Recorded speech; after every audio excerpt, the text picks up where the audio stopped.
Typically what people coming to the community are looking for are, they're looking for great schools, a place where their family has safety and security, and they're looking for great health care.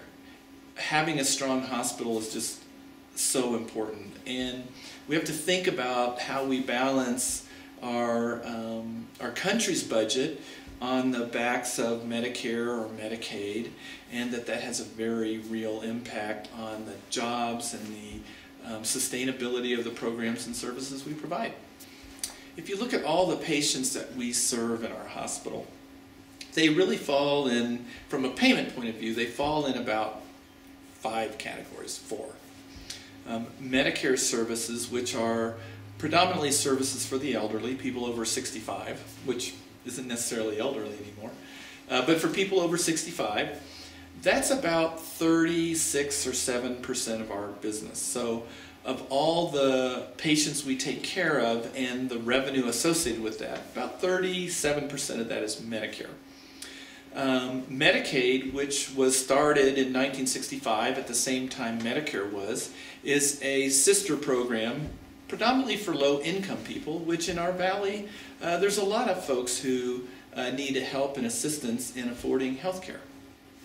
So for us, that's another, say, 26 or 7% of our patients. Most people know that both Medicare and Medicaid pay below the cost of services. So the third area of coverage that I kind of think about is people who have really no insurance at all. And for us, that's around 10%. And the remaining 25% is what most people think about, which is employer-based or private health insurance.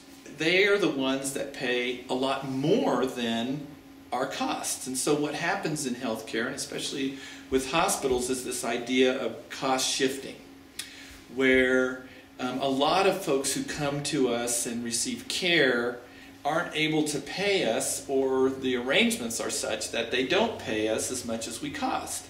And so what happens is that gap between what it costs to provide care and what we get paid gets moved over to private insurance. But what's happening is that equation is getting more and more lopsided. And especially in a hospital serving a lower income community, it's getting a little out of balance. So we get 70 to 72% of our services provided by those folks who don't pay the cost of care, which means we only have 28% of our business that offsets that. And that's putting pressure on private insurance and employers who are seeing their premiums go up significantly because they're offsetting that cost. The result of that is, how do we solve that? In the meantime, employers are really struggling with the cost of health care and with keeping their premiums at a level that they can afford as a business and that their employees can afford. So as a hospital executive and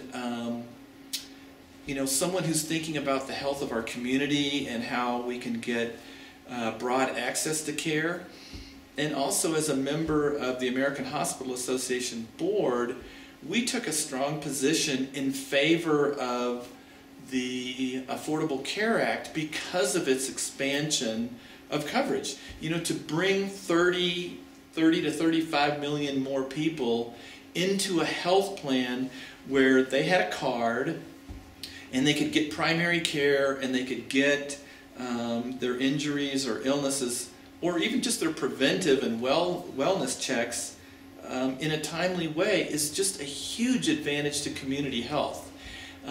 Whereas in our own valley, where there's 50,000 people and probably at least 18 to 25% of those, they don't have any coverage at all.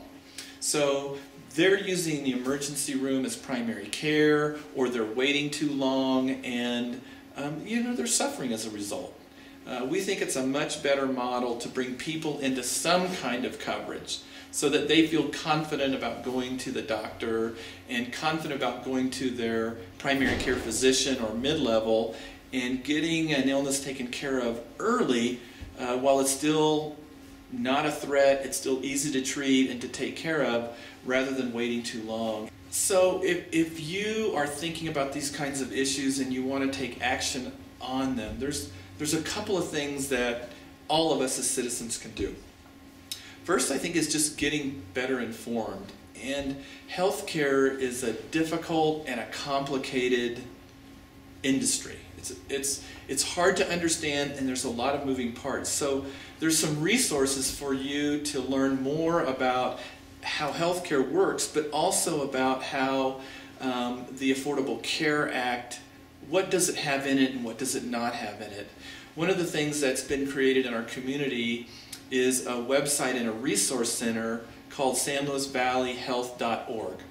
And that's the site. If you go to that site, you'll see a wide range of timely topics, from preventive health and day-to-day things that you can use for you and your family, but also some areas that begin to help us understand about policy changes and why the Affordable Care Act is structured the way it is, and maybe what are the pros and cons to that, and why there's such a big difference of opinion.